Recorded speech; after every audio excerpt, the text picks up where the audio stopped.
Today's challenge is cooking with your partner. So Robert is going to attempt some cooking.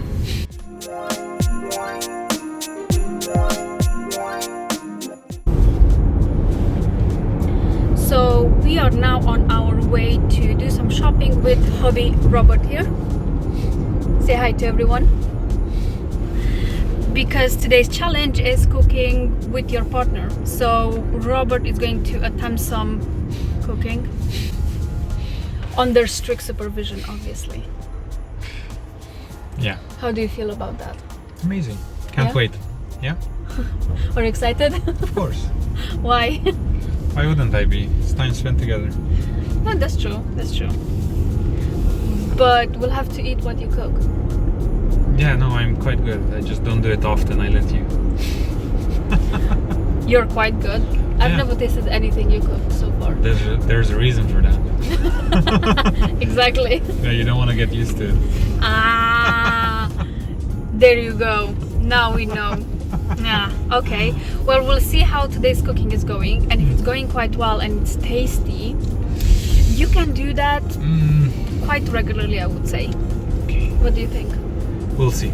We'll see about that. I don't want to promise anything, huh? No.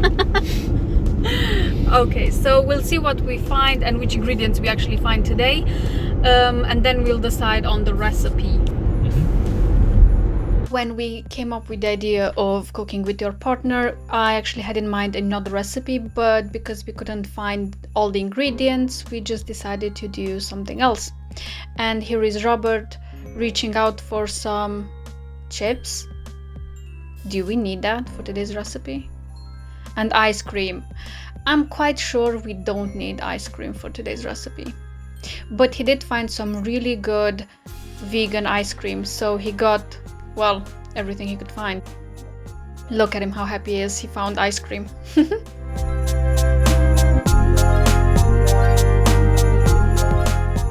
And whilst we were here, we picked up some other things as well that we normally need, because we are trying to do most of the shopping in one go rather than leave the house too many times. Now back at the car. Don't get scared, guys, we are not going to cook with all of that. That's our weekly shopping. I know people used to think that that's how I shop because of the lockdown and everything, but trust me, that's my normal shopping. You haven't even seen the biggest part of it yet.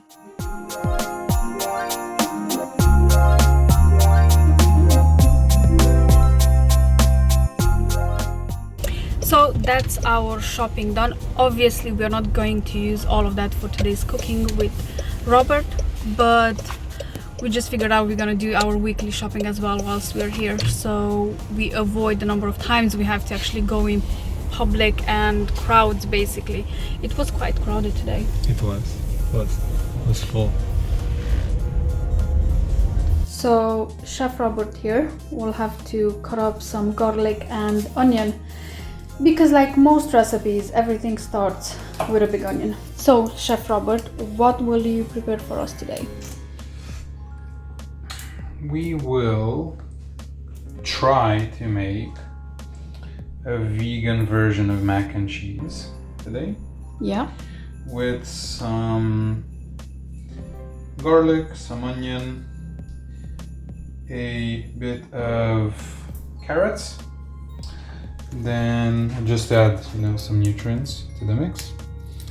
We will then, after these are prepared, we'll then put some gnocchi on top, and then we will use the vegan cheese that my gift from God has made earlier today. So the cheese that Robert is talking about is this nacho cheese sauce that I made. If you want the full recipe for this, I will put the link to that video in the description box below, so you can see start to finish. It's actually quite easy to do and quite fast as well. Fast is a very relative term. Well, let's say for a medium experienced cook. Good. It would take all day to do that cheese. For Diana, it takes like 2 hours. Nah, yeah. Okay. One more maybe on top, and that should be done with onion? So I think one of the main reasons why we've never cooked with Robert before is because I don't have patience until he fiddles around with, well, garlic this time. Oh yes, but part of being mindful, is it not? Yes, it is. Also, I realized that if I want you to cook more, I will still have to teach you at some point. So might as well start with easier recipes, and then, you know, once you learn those, you can cook more. Yeah, agreed. That is a good idea. You can make one recipe a weekend if you want. Oh, that's actually a good idea. But then you'll have to do it during the week as well. So because you know, if you just do a recipe and then you don't do it for a while, you'll forget. So you have to practice it a few times. I have quite good memory. True. But the garlic, do you think we need more? I think that's enough. Yeah, that's enough. So we have a bit of garlic and a medium-sized onion.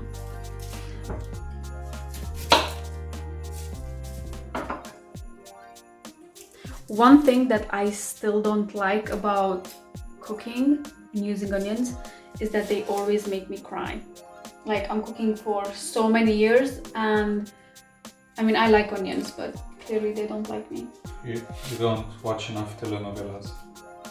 Why? Enough soap operas. Why? To get used to crying. Oh, well, I don't need that. Of course you don't. Who does? But so many people watch them. Let me see. He's struggling with onion. He's fighting with it. Almost done. Who's winning? Let's see. I always win. Okay. You can take that bit as well off. This? Yes. Why? I'll just cut it though. You only need But- to take all of it. Yeah, because it's mostly dry anyway, and it will be. Half of it isn't. But Yeah, most of that's it is dry. So let me start with these. They're easier. Okay. So Robert has started cutting up the garlic and onion. I had to speed this part up because it would have taken us so long to just watch him how he cuts it.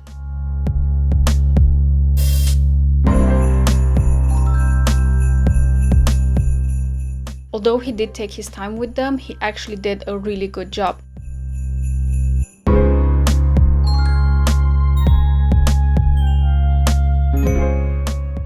Wow, I'm actually impressed. I mean, look at that. So tiny pieces and perfectly cut.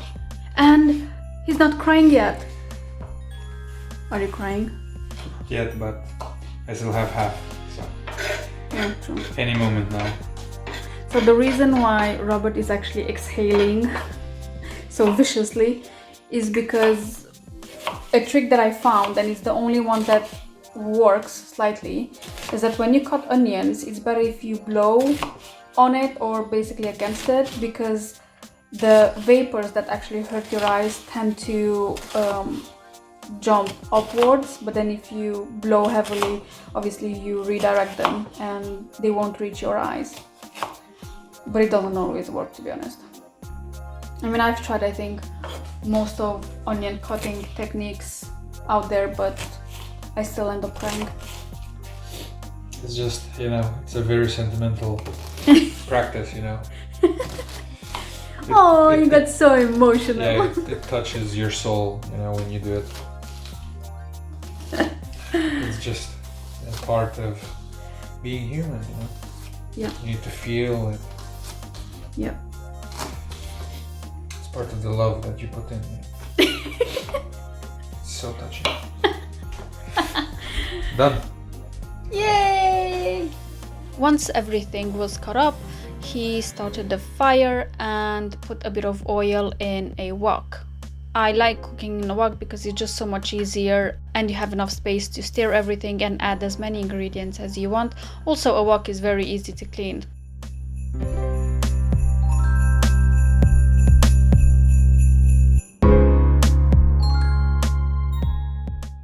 So we have here some shredded carrots. A few weeks ago I actually bought way too many carrots and they started going bad. So instead of leaving them go all the way bad and throwing them out. I just shredded them and kept them in the freezer. So every time I need any for cooking,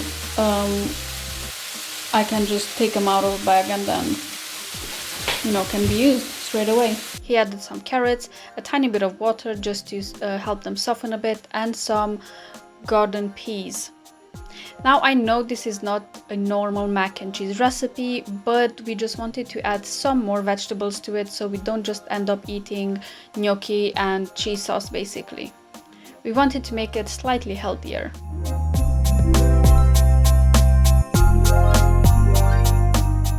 So in the meantime, whilst that is cooking, Robert will actually put the gnocchi to boil, but first obviously you need to put some water. So once everything is almost done, you can actually start boiling the gnocchis because they don't take too long. And add a bit of salt in the water, that will give the gnocchi a very good taste. So this is almost done and we're just waiting for the water to boil.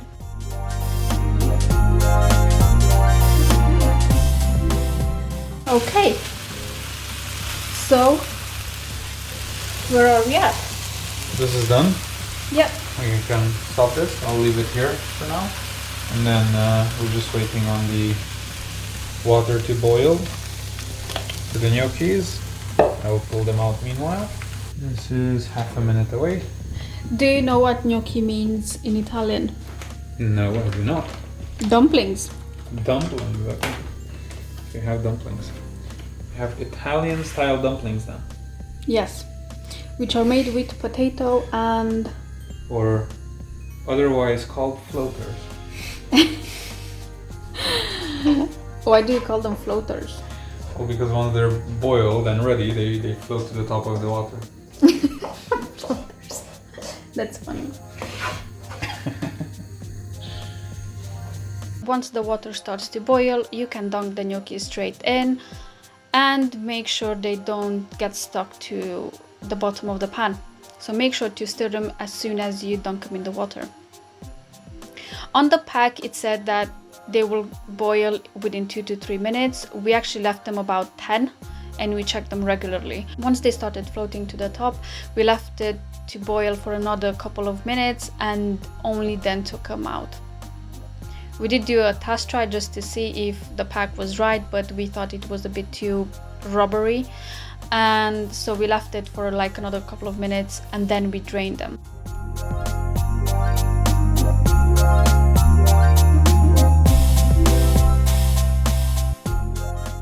Okay, they are done now and Robert is draining them and also just slightly rinsing them with a bit of cold water.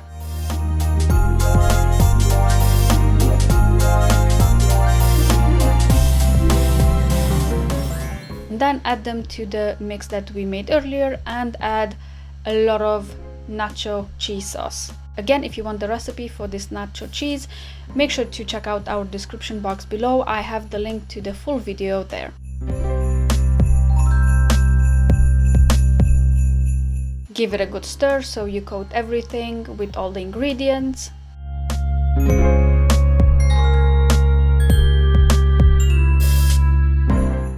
Taste test. He had to taste a few times just to make sure it's tasty.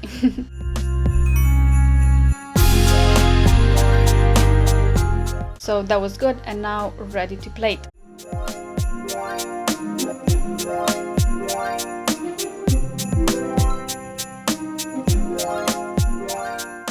This is how it looks. I think it actually looks quite good. Can't wait to dig in to see how it tastes like. Cannot be too bad considering he used a lot of nacho sauce. It's good. Well, bon appetit, babe.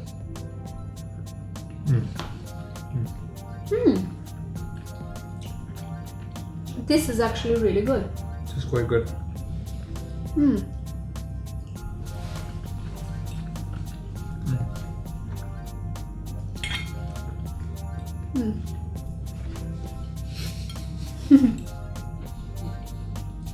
Well, honey, I think you should try a recipe at least once a week.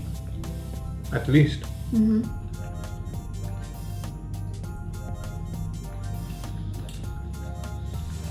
Let me know in the comments below if you like this video and what recipe are you willing to try together with your partner. If you like this video, make sure to hit the like button, subscribe, and share it with your friends.